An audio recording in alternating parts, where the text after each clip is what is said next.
So they break up their tag team. They go back. He goes back to the WWF, and he's working on top with Bob Backlund.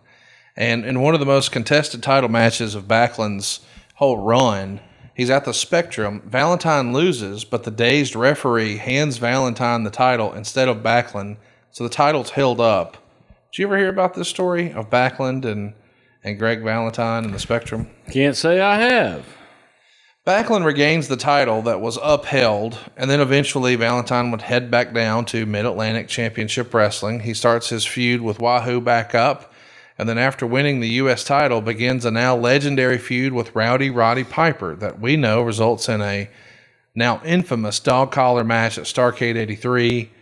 Bruce, it's been a long time, but I'm not sure that there were many more physical matches at the time than those two. I mean, from what I understand, as the legend goes, Roddy left that match with some permanent hearing loss, right? Okay. So that's all wink and a nod? Sure.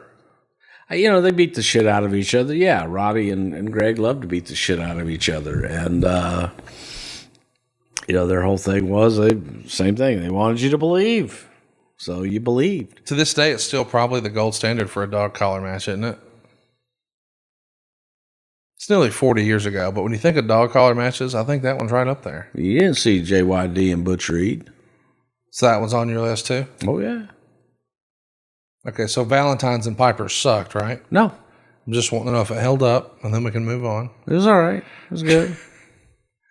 I thought you liked Piper. I love Piper. No, Piper's whole thing was about the dog collar was that it had like sheepskin around the collar. Yeah. And like tore his neck up.